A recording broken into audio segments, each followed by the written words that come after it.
열왕기하 23장 1절로 3절입니다. 열왕기하 23장 1절로 3절 우리 한 목소리로 읽겠습니다. 왕이 사람을 보내어, 다시 읽습니다. 왕이 사람을 보내어 유다와 예루살렘의 모든 장로를 소집하였다.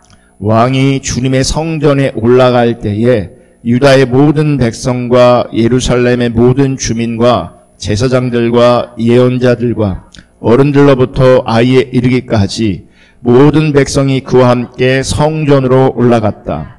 그때 왕은 주님의 성전에서 발견된 언약책에 적힌 모든 말씀을 크게 읽어서 사람들에게 들려주도록 하였다. 왕은 기둥 곁에 서서 주님을 따를 것과 온 마음과 목숨을 다 바쳐 그의 계명과 법도와 율례를 지킬 것과 이 책에 적힌 언약의 말씀을 지킬 것을 맹세하는 언약을 주님 앞에서 세웠다. 온 백성도 그 언약에 동참하였다. 아멘. 오늘은 참된 교회 시리즈 12번째 시간입니다. 오늘은 교회는 항상 개혁되어야 한다라는 제목으로 하나님 말씀 나눌 때에 하나님의 은혜가 함께 하시기를 축복하고 특별히 하나님의 기준이 선명하게 비춰질 수 있기를 주님의 이름으로 축복합니다. 오늘 설교 제목이 교회는 항상 개혁되어야 한다 인데, 이 말을 처음 사용한 사람이 4세기 어거스틴이라고 합니다. 어거스틴이 교회는 항상 개혁되어야 한다 이런 말을 했다고 합니다. 그리고 그 이후에 종교개혁자 루터, 켈빈이 교회는 개혁돼야 한다라는 말을 했고요. 종교개혁 이후의 개혁교회는 항상 개혁될 것을 요구받았고 요구했습니다. 여러분, 사회, 우리가 살고 있는 이 세상, 교회를 보면 늘 개혁이 필요한 것 같습니다. 여러분, 개혁이 필요하다는 것은 무엇을 전제하냐면 지금 문제가 있다는 걸 전제하는 겁니다. 지금 문제가 없다, 아름답다라고 하면, 온전하다라고 한다면 무슨 개혁이 필요하겠습니까? 문제가 있기에 개혁이 필요한 거죠. 개혁이 필요하다는 것은 지금 이대로는 안 된다는 겁니다. 또 개혁이 필요하다는 것은 변해야 된다는 거죠. 변화가 필요하다는 겁니다. 문제는 이 변화가 쉽지 않다는 거예요. 이 변화가. 여러분, 세계관을 설명할 때 주로 자주 쓰는 예가 뭐냐면 선글라스, 안경의 예를 듭니다. 그러니까 파란색 안경을 쓰고 있으면 다 파랗게 보이고 빨간 안경 쓰고 있으면 다 빨갛게 보여요. 그런데 이 예의 맹점이 뭐냐면 선글라스는요 바꿔낄 수 있잖아요. 쉽게. 근데 여러분, 세계관이 쉽게 바뀌는 게 아닙니다. 어떤 분은 이렇게 비유하기도 합니다. 세계관은 토양 같다. 저는 견고한 진, 그러니까 견고한 엄청난 구조물, 뭐 이런 식으로 제가 많이 비유하고 표현했는데, 어떤 분은 토양 같다고 합니다. 여러분, 토양이 바뀐다는 게 쉬운 일이 아니거든요. 변화가 필요한데 그 변화라는 것이 여러분 결단코 쉽지 않습니다. 변화가 쉽지 않기 때문에 사실은 늘 개혁이 필요한 겁니다. 쉽게 변한다면, 쉽게 변했다면 사실 개혁이 필요하지 않을 것인데, 우리는 쉽게 변하지도 않을 뿐만 아니라 또 너무나 쉽게 타락하는 존재입니다. 너무나 쉽게 변질되는 존재입니다. 그래서 늘 개혁이 필요한 세상인지도 모르고, 또 늘 개혁이 필요한 교회, 또 늘 개혁이 필요한 우리인지도 모릅니다. 지난주에 한국을 잘 아는 외국인 교수의 그 인터뷰하는 소리를 제가 들었는데, 그 인터뷰를 들으면서 정말 우리 인간에게는 소망이 없구나라고 하는 생각을 잠깐 하겠습니다. 그 외국인 교수가 누구였냐면 박노자 교수라고요. 노르웨이 그 오슬로 대학교에서 한국학을 가르치는 교수인데, 이분이 이제 지금 우리가 직면하고 있는 여러 이슈들, 특별히 이 부동산 투기와 관련해서 이런 말을 하더라고요. 이 부동산 투기의 문제는 이거는 사회적인 집단 자살로 가는 것이다. 같이 죽는 길이다, 이거는. 그럼 또 뭐라고 말하냐면, 우리나라는요, 세금이 너무 작대요. 우리는 뭐, 보유세를 하면 세금 폭탄이다, 막 그러는데, 선진국들, 앞서간 이 나라들과 비교하면요, 세금이 많이 약하대요. 그러니까, 많이 가진 사람들이 세금을 많이 내는 게 맞는데, 이 많이 가진 사람들이 세금을 많이 안 내니까 그 남는 돈을 가지고 어디에 투자하냐면 생산적인 곳에 투자를 해야 되는데 이 부동산에 투자한다는 거죠. 그러니까 이런 구조로 가면 다 망한다는 거예요. 그러니까 집단적으로 사회적인 집단 자살로 가는 거라는 거예요. 그러니까 이거보다 더 심각한 건 이거예요, 이제. LH 사태 때문에 물어보는 거예요, 앵커가. 이렇게 물어봅니다. LH 사태에서 한 축이 부동산 문제라면 또 한 축은 윤리의 문제예요. 이 직원들 어떻게 생각하세요? 이렇게 물었거든요. 그분이 이렇게 얘기해요.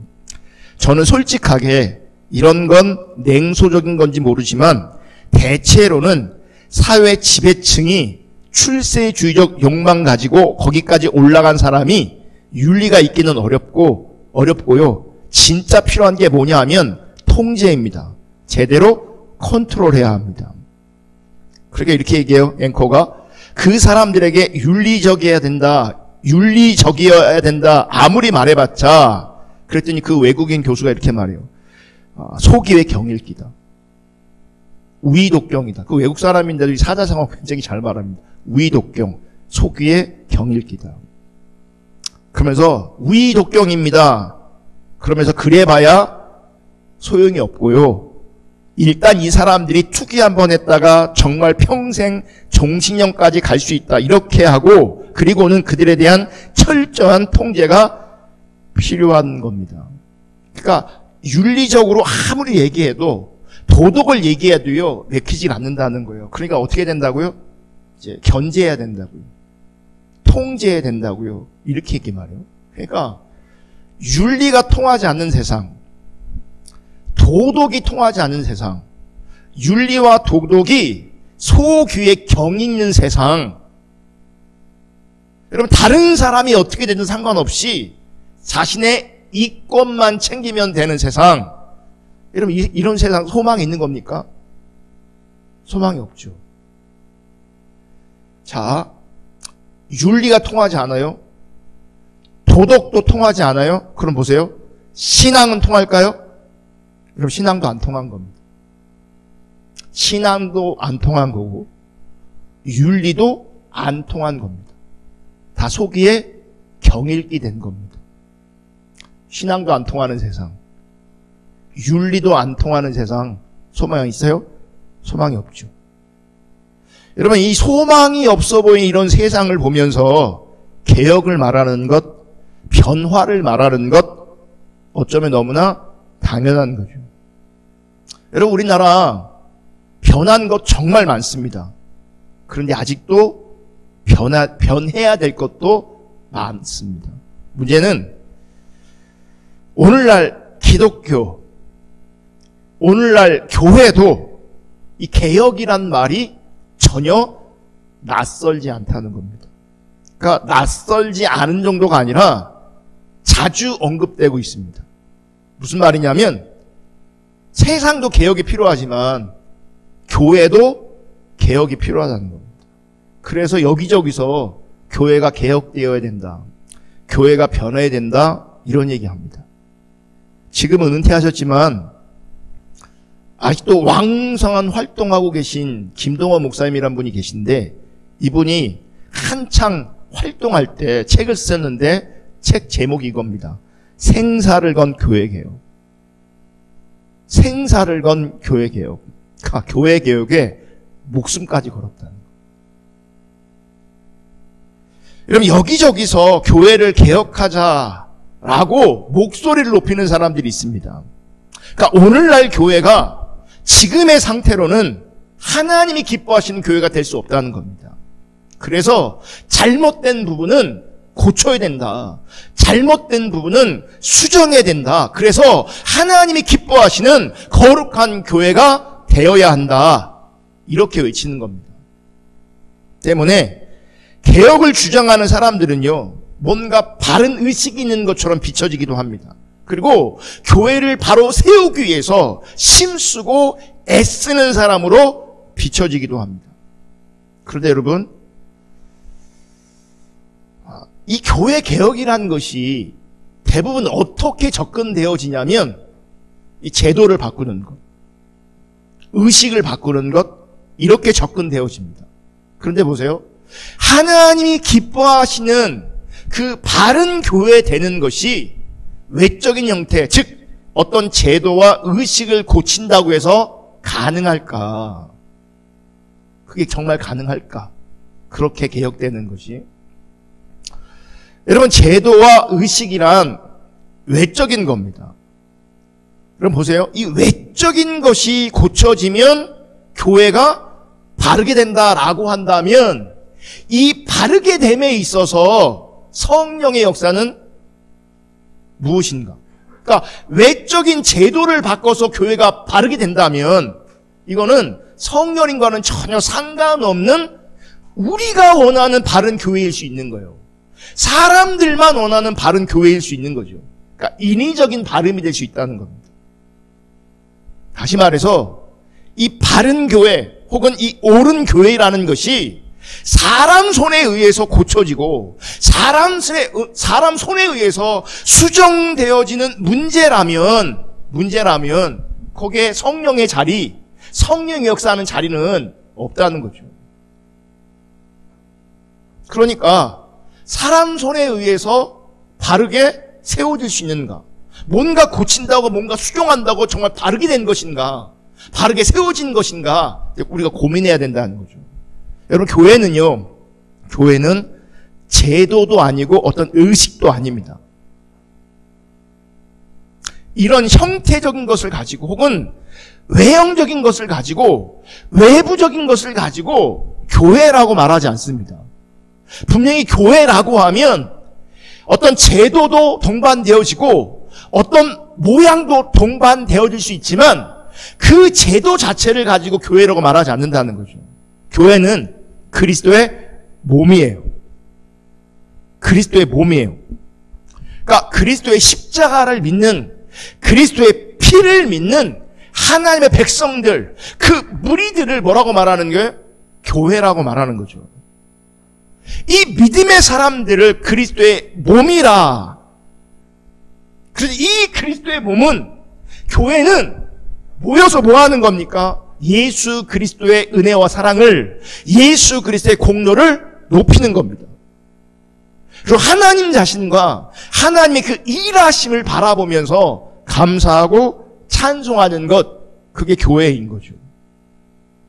따라서 교회의 교회됨은 우리 주 예수 그리스도를 알고 하나님의 은혜와 사랑을 알고 그 하나님을 아는 믿음에 의해서 드러나는 것이지 인위적인 방법을 통해서 교회가 교회다워지는 것이 아니라는 겁니다.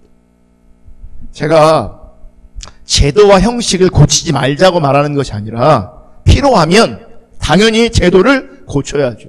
필요하면 형식도 고쳐야죠. 그럼에도 불구하고 제도와 형식을 고치면 바른 교회 되는 것은 아니라는 겁니다. 그러니까 제도와 형식을 고치는 것이 중요할 수는 있겠으나 제도와 형식을 고치는 것이 교회 개혁의 본질은 아니라는 겁니다. 오늘날 개혁을 주장하는 사람들이, 교회 개혁을 주장하는 사람들이 오늘날 교회 여러 가지 제도를, 구조를 없애야 된다 혹은 바꿔야 된다, 이런 주장을 굉장히 많이 합니다. 교회의 건강성을 위해서. 예를 들면 교회의 사유화를 막기 위해서 목사 임기 제도를 도입합니다. 옛날에는 위임 목사라고 해서 교회 언제까지 목회합니까? 은퇴할 때까지 이렇게 목회가 보장되거든요. 그걸 위임 목사라고 해요. 그러니까 담임 목사, 저 같은 목사는 두 가지 의미의 이제 타이틀이 있어요. 담임 목사라는 타이틀도 있고 위임 목사라는 타이틀이 있어요. 좀 헷갈리죠. 단임은 뭐고 위임은 뭐냐. 위임은 이 사역할 수 있는 기간이 정해져 있다는 걸 말하는 거예요. 그래서 그 교회에서 사역하는 것을 위임 받았다 이렇게 얘기하거든요. 근데 이게 그렇게 하다 보니까 교회가 이 목사, 이 담임 목사의 위임 목사의 사유화가 되는 거죠. 그러니까 이거를 막기 위해서 뭐 하냐면 목사 임기제를 도입해요. 그래서 뭐 합니까? 그러니까 몇 년에 한 번씩 재심을 받아요. 투표하는 거죠. 이 사람 우리 담임 목사로 다시 함께 갈 것인가? 함께 가지 않을 것인가? 우리 교회는 임기 안 합니다. 안 하면 제가 쫓겨날 것 같아서. 하면 쫓겨날 것 같아서. 그러니까 뭐야? 그러니까 교회의 건강성을 위해서 위임 제도를 없애야 된다. 목사 임기 제도를 도입해야 된다. 그러니까 이런 식으로 제도를 바꾸는 거죠. 형식을 바꾸는 거죠. 또 이런 것도 바꾸자라고 하는 주장도 있어요. 담임 목사, 부목사 같은 이런 제도도 바꿔야 된다. 사실은 명칭이 중요한 게 아니라 본질은 이 담임 목사와 부교육자가 동역자의 개념이어야 되는데 실제는 동역자의 개념이 아니라 이 부교육자들은 그러니까 비서 같은 개념, 부하 같은 개념으로 존재하다 보니까 이것도 없애야 된다라고 말하고 주장하는 사람들이 있단 말이죠. 그럼 보세요. 담임 목사 임기 제도를 도입하면 그럼 교회가 바르게 된 건가? 담임 목사, 부목사 제도가 문제가 있어서 그걸 없애버리면 교회가 바르게 된 건가? 그걸 도입하면 성경적 교회가 된 건가? 옳은 교회가 된 건가? 그렇습니까? 여러분 성경에 교회를 운영하는 바른 제도가 명확하게 규정되어 있다면 그거 따라가면 되거든요. 근데 성경은 그걸 규정하고 있지 않아요. 그러니까 이 땅에서 온전한 제도는 있을 수가 없어요. 그러니까 이거 해도 타락할 수 있고 저거 해도 문제가 많을 수 있어요. 이거 했더니 문제가 생겨서 보완해서 이렇게 가요. 보완했음에도 불구하고 또 문제가 나옵니다. 그럼 이렇게 또 가는 거죠. 왜? 절대적인 제도가 없으니까. 그러니까 이 땅에서는요, 바른 제도, 바른 형식, 절대적으로 주장할 수 없게 되어지는 겁니다. 여러분, 진짜 문제는 제도가 아니라 사람인 겁니다. 사람. 남수단이란, 아프리카 남수단에 슈바이처라 불리우는 분이 있어요. 누구냐면 옛날에 다큐멘터리 영화 울지마 톤주라는 다큐멘터리가 있었고 텔레비에서도 나왔고 이건 이제 극장에서도 상영했어요. 그 주인공이 누구냐면 이태석 신부님이에요. 의사인데 이분이 거기 사역하다가 암에 걸리셔갖고 48살에 돌아가셨어요. 그분이 돌아가신 이후에 10년 후에 그 신부의 제자들의 모습을 담은 다큐멘터리가 근래에 이제 개봉이 됐어요. 제목이 뭐냐면 부활이에요. 부활. 뭐냐면 이태석 신부가 섬겼잖아요. 그 열악한 곳에서 그 아이들을 이렇게 섬겼는데 그 이태석 신부가 섬겼던 그 제자들 중에서요. 지금 57명이나 의사가 됐대요. 의사가 됐고 의사로 이제 세우시려고 훈련받고 있는 거예요. 그러면서 이 사람은 죽었지만 이 제자들로 부활했다 해서 제목이 이제 부활인 것 같아요. 그 영화를 만든 감독이 이제 인터뷰를 했는데 그 영화에 대해서 이야기하다가 이 LH 사태에 대해서 언급합니다. 아까 그 외국인 교수는 뭐라고 말해요?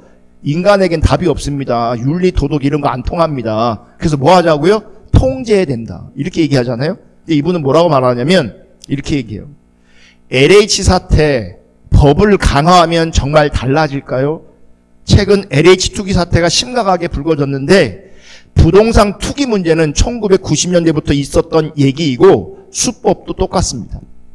이번 사건과 관련해 아무리 강화된 법이 제정되고 LH 직원들이 토지 소유를 못하게 하면 정말 달라질까요? 다른 사람 시켜서 차명으로 투기할 수 있는데 말이죠. 이 문제는 수법과 행위가 중요한 게 아니라고 생각합니다. 우리 사회의 특권을 없애지 않는 한 국민을 실망시키는 행위는 사라지지 않을 것입니다. 우리는 이슈가 불거질 때마다 툭하면 법을 강화하는데 우리에게는 이미 좋은 법과 제도가 있습니다. 법과 제도가 문제가 아니라 이를 운영하고 지키는 사람의 문제라고 생각합니다. 정보와 권한이 있는 LH 직원이 억울하면 공부해서 LH에 들어오라는 특권의식이 아니라 어떻게 하면 서민들이 집을 꼭 마련할 수 있을까라는 생각을 한다면 이런 일이 벌어질까요? 영화의 의미가 여기에 있다고 생각합니다. 법 문제 있으면 바꿔야죠. 구조 문제 있으면 바꿔야죠. 근데 여러분 사람이 안 바뀌잖아요. 절대 문제 해결 안 된다는 거예요. 그러니까 제도가 바르지 못해서 그런 게 아니라 사람 자체가 문제라는 거예요. 저는 이거 다 종합해보면 이런 것 같아요. 제도도 문제가 많았지만 본질적으로는 사람이 문제다. 본질적으로는. 이런 교회도 마찬가지입니다. 제도가 바르지 못해서 교회에 여러 가지 폐단이 나타나는 것이 아니라 사람이 나쁜 겁니다. 사람이 잘못되어 있는 겁니다. 그러니까 사람이 나쁘니 잘못된 폐해들이 계속 나타나는 거죠. 세상도 교회도. 그러니까 담임 목사에게 집중되어 있는 어떤 권위를 봉쇄하기 위해서 위임 목사 제도를 없애고 목사 임기제를 도입하지만 그런다고 해서 교회의 근본적인 문제가 해결되는 것도 아니고 그런다고 교회가 성경적으로 바른 교회가 되는 것도 아니라는 거죠. 정말 중요한 것은 이 제도의 문제가 아니라 사람인 거죠. 그럼 목사가 성경을 바르게 알고 십자가 정신을 따라 산다면 목사라는 자리를요, 자기 권세의 자리로, 힘 있는 자리로, 대접받는 자리로 인정하지 않을 겁니다. 그렇게 이용하지 않을 겁니다. 그저 그 목사라는 그 자리에서 복음 전하기 위해서, 바르게 전하기 위해서 애쓰고 힘쓸 겁니다. 그러라고 부르신 자리라고 생각할 겁니다. 그러면 그런 목사라면 뭐 위임 목사든 담임 목사든 뭐 당회장이든 그 어떤 호칭으로 불리워지든 그거는 전혀 의미가 없을 겁니다. 여러분 지금 교회는요 심각한 게 뭐냐면 교회가 개혁의 주체여야 되는데 세상 속에서 교회가 개혁의 주체가 아니고요. 지금은 교회 개혁의 대상입니다. 사람들은요. 세상보다 교회가 더 썩었다고 얘기합니다. 더 문제가 많다고 생각합니다. 사실은 그렇진 않은데 보여지기가 그렇다는 거죠. 많은 사람들이 그렇게 생각한다는 거죠. 그게 실제일 수도 있고요. 그래서 교회 개혁은 반드시 있어야 되는데 정말 중요한 것은 교회 개혁의 대상은 교회 제도 이전에 개혁의 대상은요. 바로 우리 자신이라는 겁니다. 바로 나라는 겁니다. 여러분 교회의 제도를 뜯어 고치는 것이 한편으로는 너무나 중요하지만 또 너무나 필요할 수도 있지만 그 제도를 뜯어 고친다고 해서 교회다운 교회로 하나님이 기뻐하시는 교회로 세워지는 것이 분명히 아니라는 것을 기억하셔야 합니다.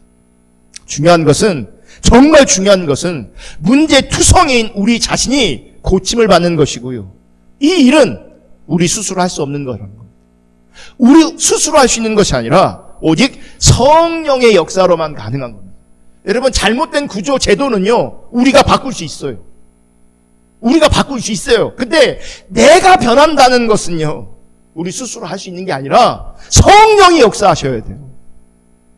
성령이 역사하셔야 돼요. 오늘 본문을 보면 요시야 왕의 개혁을 담고 있습니다. 여러분 이스라엘 왕들을 살펴보시면 그러니까 유다 왕, 유대 남유다가 있고 이스라엘 북이스라엘 있잖아요. 정말 여러 왕들이 있는데 그 여러 왕들 중에서 하나님이 기뻐하시고 인정하시는 왕은요 정말 소수입니다. 소수입니다. 제가 요즘에 이런 말 많이 하잖아요. 신앙의 역사는 남은 자의 역사다.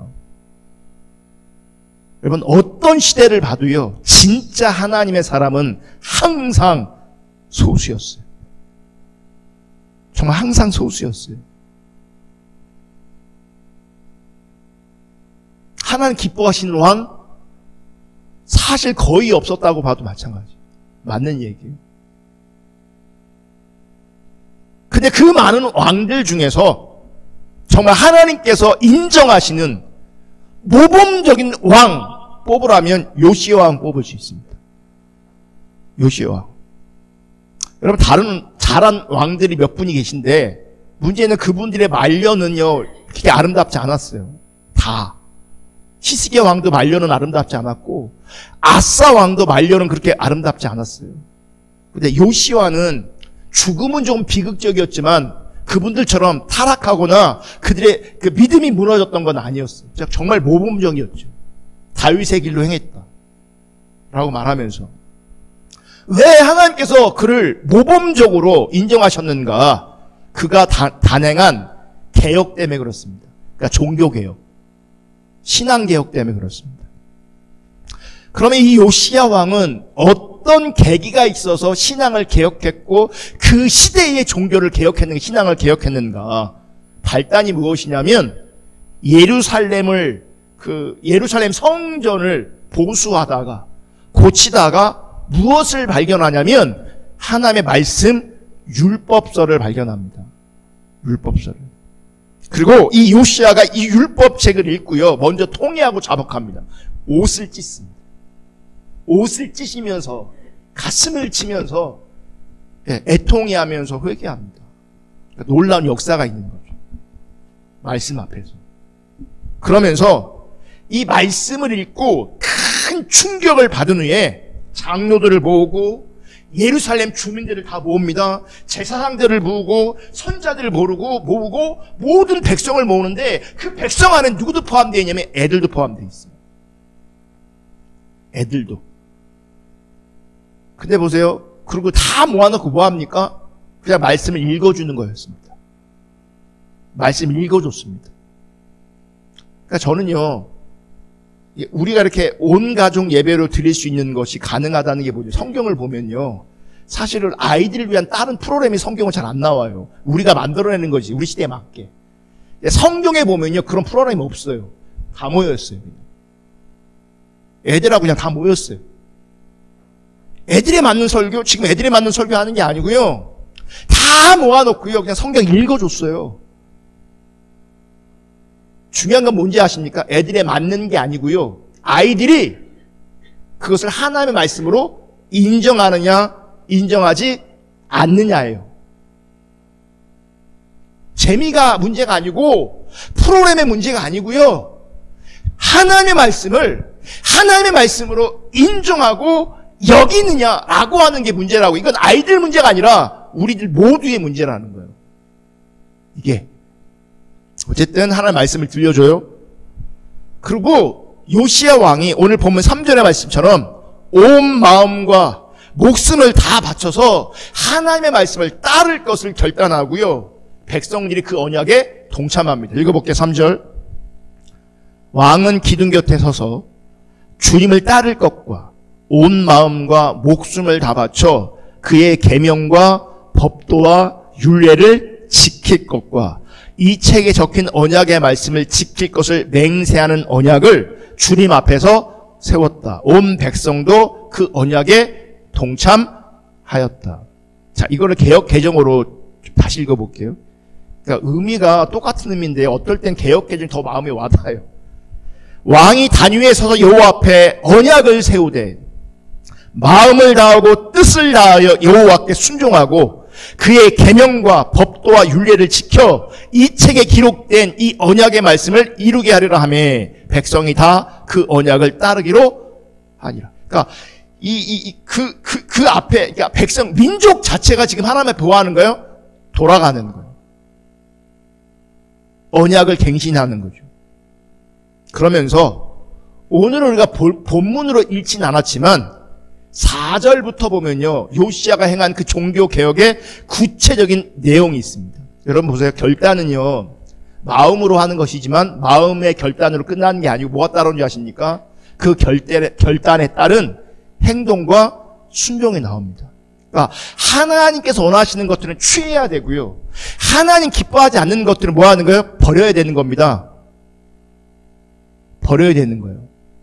그래야 개혁되고, 그래야 갱신되어지고, 그래야 변하는 겁니다. 그러니까 신앙의 타락이 어디인 줄 아십니까? 감정에서만 변화를 주려고 합니다. 그러니까 여기서만 회개하고 찔끔찔끔하고 그러고는 돌아가서는 취할 거 하나도 안 취하고 버릴 거 하나도 안 버려요. 그럼 신앙생활 아무것도 바뀐 게 아니에요. 바뀐 건 아무것도 없어요. 진짜 변화를 말한다면 이곳에 있을 때 아멘한 것이 아니고 여기서 어떤 감정적인 변화가 그게 은혜 받는 것도 변화를 말하는 게 아니에요. 하나의 말씀을 듣고 취할 건 취하고 버릴 건 버릴 때 그걸 변화라고 말하는 거예요. 안 그렇습니까? 여기서 백날 동의하면 뭐예요?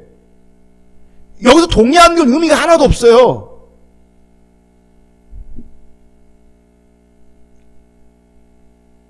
버릴 건 버리고 취할 건 취해야 변한 겁니다. 그래 변화가 생기는 겁니다. 그래야.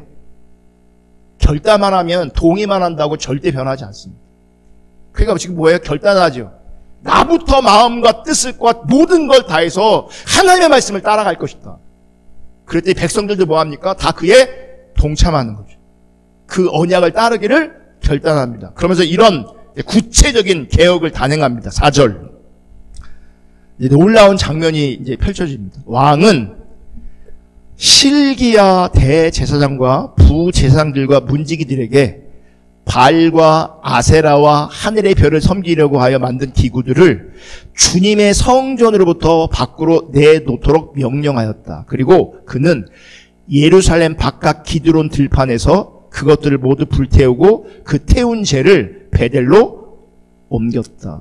그러니까 성전에 뭐가 있었다는 거예요? 우상을 섬기는 게 있었다는 거예요. 우상이 있었고요. 우상을 섬기는 어떤 기구들이 있었다는 거예요. 성전 안에. 말이 안 되잖아요. 그죠? 우리식으로 말하면 여기 십자가 있잖아요. 이쪽에는 불상을 갖다 놓은 거예요. 성전 안에. 그거 다 뭐 했다는 거예요? 없애버렸다는 거예요. 5절. 그는 또 유다의 역대 왕들이 유다의 성읍들과 예루살렘 주위에 있는 산당에게 분향하려고 임명한 우상을 숭배하는 제사장들을 내쫓았다. 그러니까 뭐요? 나라 안에 여기저기 뭐가 있었던 거예요? 우상을 섬기는 산당이 있었고 거기는 그 우상을 섬기도록 하는 제사장들이 있었다는 거예요. 곳곳에. 그러니까 성전 안에도 우상이 들어와 있고 지역 곳곳마다 뭐가 있었던 거예요? 우상을 섬기는 곳이 있었고 우상을 섬기도록 하는 제사장들이 있었다는 거죠. 그 사람 다 뭐했다고요? 쫓아버렸어요. 그리고 바알과 태양과 달과 성자들과 하늘의 별에게 제사 지내는 사람들을 모두 몰아냈다. 6절. 그는 아세라 목상을 주님의 성전에서 예루살렘 바깥 기드론 시내로 드러내다가 아세라 목상이 어디 들어와 있었어요? 성전에 들어와 있었어요. 그곳에서 불태워 가루를 만들어서 그 가루를 일반 백성의 공동묘지 위에 뿌렸다. 7절. 왕은 또 주님의 성전에 있던 남창의 집을 깨끗이 없애었다. 이 집은 여인들이 아세라 숭배에 쓰이는 천을 짜는 집이었다.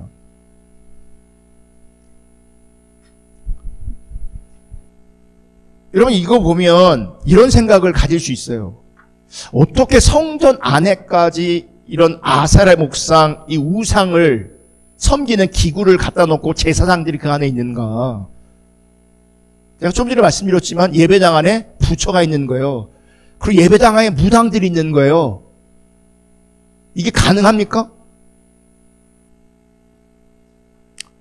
그러니까 그 당시 이스라엘 백성들의 이 신앙의 타락, 신앙의 부패가 얼마나 심각한가를 보여주고 있는 겁니다.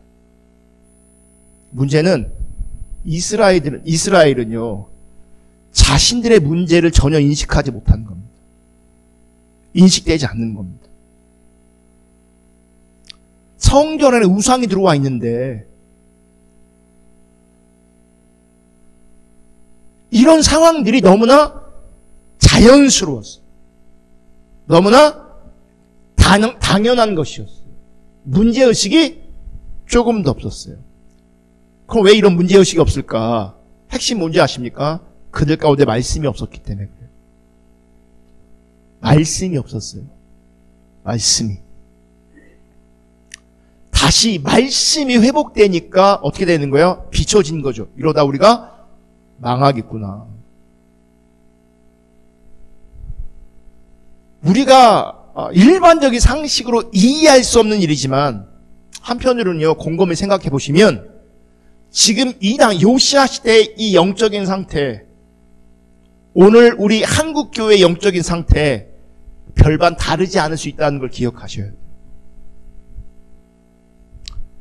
어떻게 다르지 않은가? 여러분 보세요. 바알이나 아세레 같은 이방신은, 이런 이방신을 왜 성전에 지역 곳곳에 있게 하고 섬겼을까요? 이들이 의미하는 바가 있어요. 번성과 풍요의 신이요. 바알도 그렇고 아세라도 마찬가지고. 여러분 사람들은요, 누구나 번성을 원하고 풍요를 원해요. 저 온풍기 뒤에 좀 꺼주지.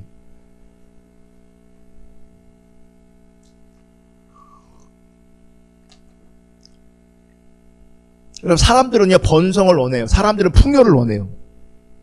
이런 욕망으로 말미암아 번성과 풍요를 주는 신학의 마음을 끌리게 돼 있어요. 지금도 많은 사람들이 하나님을 믿는다고 하는데 어떤 하나님을 믿으려고 하느냐면 우리를 번성으로 이끄는 하나님, 우리를 풍요로 이끄는 그 하나님을 믿는 거예요.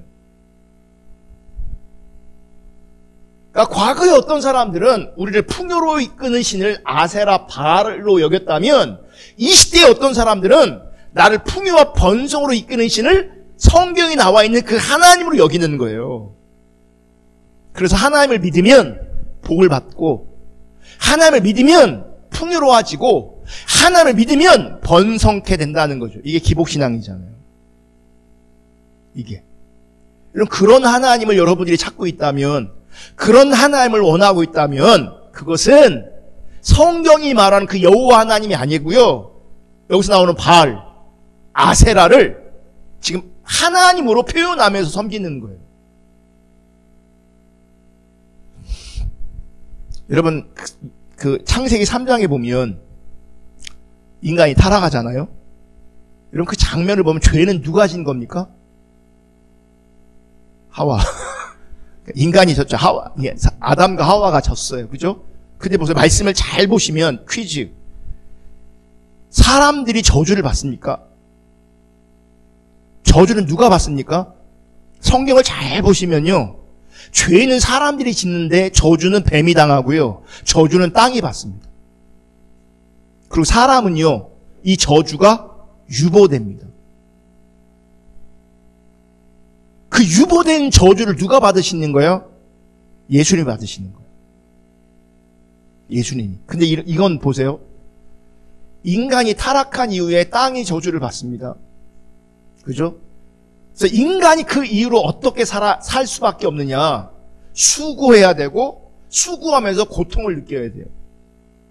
이게 사실은 저주 안에 포함될 수도 있지만, 사실 이게 근본적인 저주가 아니에요. 사실은 인간이 죄를 졌을 때 그냥 저주를 받아야 되는데, 저주 대신 수고와 고통이 주어지는 거예요, 인간들에게. 그래서 인간들이 그 이후에 열망이 뭔지 아십니까? 이 고통에서 벗어나는 겁니다.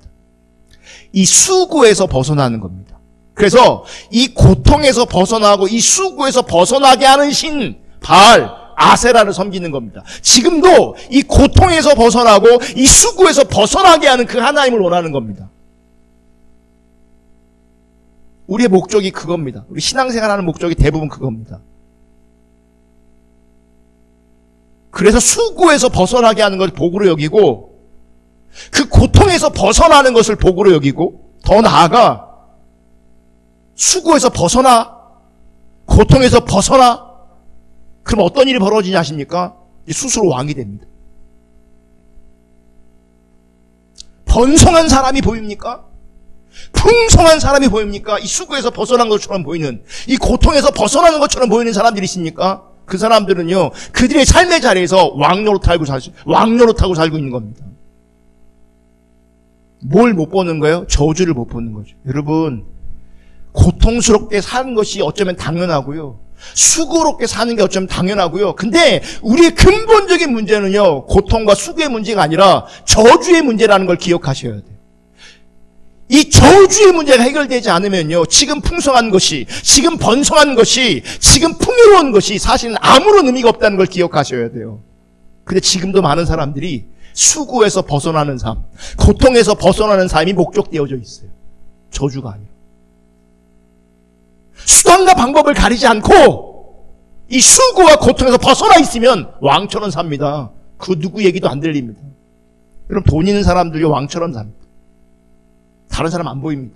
선 못 넘어오게 합니다.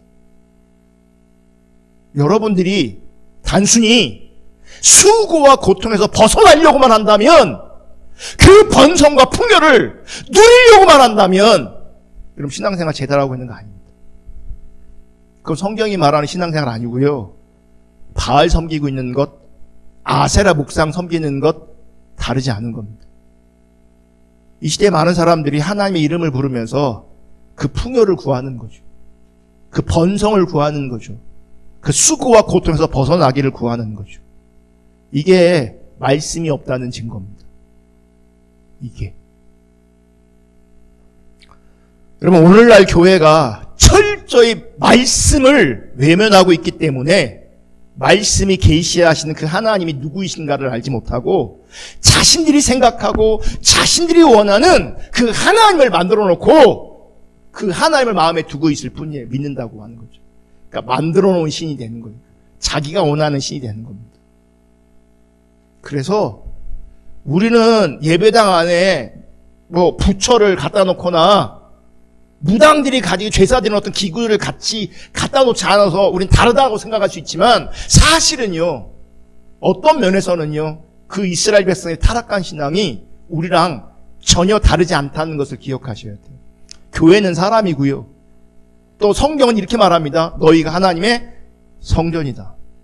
개인이 하나님의 성전일 뿐만 아니라 교회가 하나님의 성전이라고 말합니다. 그런데 우리들 마음에 하나님이 아닌 다른 것들이 있다면, 하나님 말고 다른 것을 심삼고 있다면, 하나님 말고 다른 것 의지하고 있다면, 여러분 마음에, 여러분 성전에, 우리들의 성전에 우상을 끌어들인 것과 절대 다르지 않다는 걸 기억하셔야 돼요. 여러분, LH 거기에 신회도 있거든요. 매주 모여서 그들 예배했을 겁니다. 그런데 자기네들이 그 구조에 대해서 회개하거나 중보하지 않았다면요, 뭐만 다른 겁니까? 일상의 삶의 자리에서 그냥 1시간 빼서 예배드린 모양을 가진 것과 그렇지 않은 사람들과 전혀 다르지 않은 겁니다. 다시 말하면 우상이 그들 안에 여전히 있는 겁니다.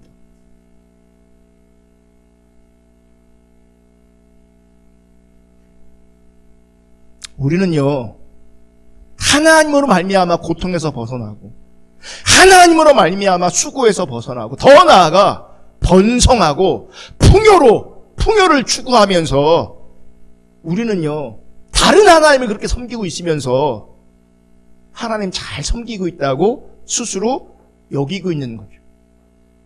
내 자신의 문제를 전혀 보지 못하고 있는 겁니다. 그래서 여러분, 요시야의 이 신앙개혁, 이 종교개혁은요, 내 안에서 일어나야 합니다. 우리 안에서 일어나야 되는 겁니다. 그럼 사람이 안 변하더라고요.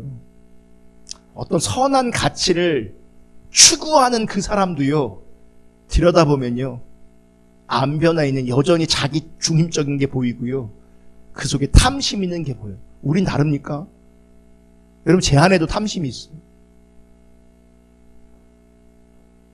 그러니까 늘 개혁되지 않으면, 늘 하나님 찾지 않으면, 늘 말씀 앞에 있지 않으면요, 나도 모르는 새 내 안에 우상을 세우고 있어요.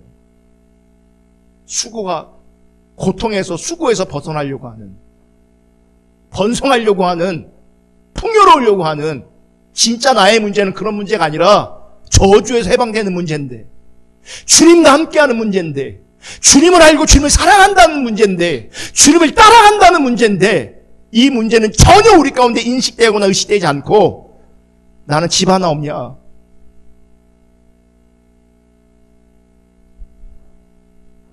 나는 이렇게 고통스럽냐? 나는 왜 이렇게 힘드냐? 여러분, 인생 자체가 힘든 거예요. 인생 자체가 수고로울 수밖에 없는 거예요. 정말 감사한 것은요, 이 땅이 전부가 아니라는 거죠. 우리는 영원한 하나님 나라와 연결되어 있다는 거예요. 아멘? 아멘? 그래서 기꺼이 주님 위해서는 손해도 감수하는 거죠. 기꺼이. 나는 예배가 중요하지 돈 버는 게 중요하지 않다. 나는 하나님 찾는 게 중요하지 돈 버는 게 중요하지 않다. 이렇게 얘기하면 돈도 안 벌고 맨날 또 교회 오면 안 되지만 균형이 중요하다니까. 성실하게 일해야 돼. 수고해야 돼요. 아멘. 이 풍요의 문제는요, 하나님 나라의 관점으로 풀어줘야 되는 거예요. 우리가 스스로 푸는 게 아니에요. 공동체 문제로 풀어줘야 되는 거예요. 내 스스로의 문제가 풀어지는 게 아니에요.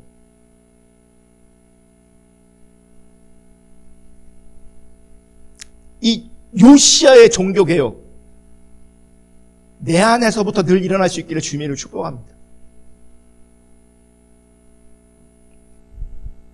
이 참된 개혁은 말씀이 역사하는 현장에서는 당연히 나타날 수밖에 없습니다. 여러분, 율법주의적인 관점에서, 행위적 관점에서 말씀을 읽거나 묵상하려고 하는 것이 아니라 말씀이 내 안에 역사해야 되기 때문에 말씀 앞에 있어야 되는 거예요. 정말 묻고 싶습니다. 여러분, 말씀 묵상하시나요? 말씀 묵상하시나요? 말씀 읽으시나요? 바쁘다는 이유로, 피곤하다는 이유로 말씀을 멀리하면 그 말씀이 멀어진 만큼 내 안에 우상이 있다는 걸 기억하셔야 돼요. 내가 알지도 못하는, 인식도 못하는 우상이 내 속에 자리하고 있다는 걸 기억하셔야 돼요. 내 안에 있는 그 우상으로 말미암아 내가 지금 주님 찾는 것이 안 되는 겁니다. 주님 찾는 동력이 안 되는 겁니다. 내가 다른 거 의지하고 있기 때문에, 내가 다른 거 찾고 있기 때문에, 내가 다른 것으로 만족하고 있기 때문에 주님 예배하는 예배에 대한 갈망, 말씀에 대한 갈망, 이런 거 없는 겁니다. 전혀 없음에도 불구하고 문제의식이 전혀 없어요. 내 안에 믿음의 문제가 생기면, 내 안에 주님이 따라가는 것에 문제가 생기면 고민해야 되는데, 우리 시대에 정말 많은 사람들이 하나님 앞에서 고민하지 않아요. 정말 수많은 우상들을 내 안에 세워놓고는 고민하지 않아요.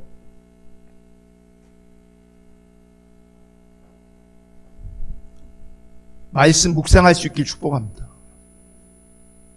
말씀을 통해서 늘 나를 하나님 앞에서 개혁시켜야 돼요.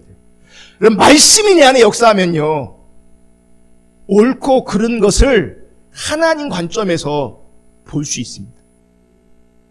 말씀이 내 안에 역사하면 하나님 원하시는 길을 가려고 하게 돼 있어요. 내 힘 없고 연약함이 비춰지면 그 말씀 있는 사람들은요, 은혜를 구하게 돼 있어요. 말씀이 있으면 내가 원하는 길, 내가 원하는 삶이 아니라 하나님이 기뻐하시고 원하시는 삶에 마음을 두게 됩니다. 여러분, 큐티집 사신 분 손 들어보세요.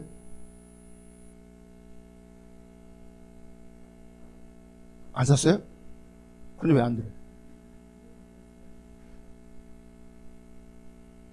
사면 써먹어야죠. 사실 우리 자녀들 가만히 보십시오. 우리는 또, 나도 못하지만 애들은 하고 싶으니까 사주잖아요? 깨끗합니다. 깨끗합니다. 필요성을 못 느껴요. 그러면서요, 우리 시대의 젊은이들의 그러니까 관심은요, 수고에서 벗어나는 것, 고통에서 벗어나는 것, 어떻게 하면 더 번성할 것, 풍요를 누릴 것, 여기만 있습니다. 그러니 관계도 다 깨져요. 그러니까 내가 지금 수고하고 고통스러운 거는 부모를 잘못 만난 거고, 내가 수고하고 고통스러운 거는 원인을 다른 데 찾는 거죠. 목적이 그거니까 그거에 상처를 받지 않는 거예요. 말씀 앞에 있기를 축복합니다. 말씀이 나를 빚어갈 수 있기를 축복합니다. 말씀이 나를 이끌어갈 수 있게 하기를 축복합니다. 내가 원하는 길이 하나님께서 기뻐하시는 길이에요. 그런 말씀에 사로잡히면 오직 십자가 복음의 길, 하나님 나라의 복음의 길을 가려고 할 겁니다. 복음을 따라가고 복음을 증거하는 그 삶을 추구할 겁니다. 아멘. 여러분 반드시 인식하시고 기억하시기를 축복하는데, 교회된 우리를 개혁하는 것은 오직 말씀밖에 없습니다. 제도가 고침받아야 될 것이 아니라 우리의 심령이 고침받아야 되는 겁니다. 우리의 심령이 예수만 바라보고 예수님이 가신 길로 가고자 하는 그 심령으로 우리가 회복되고 우리가 고침받아야 되는 거죠. 이런 개혁은요, 또한 성령으로만 가능한 겁니다. 그래서 말씀과 성령으로만 늘 개혁될 수 있는 게 우리입니다. 그래서 여러분, 말씀과 성령이 아니면 그 인간은 소망이 없는 겁니다.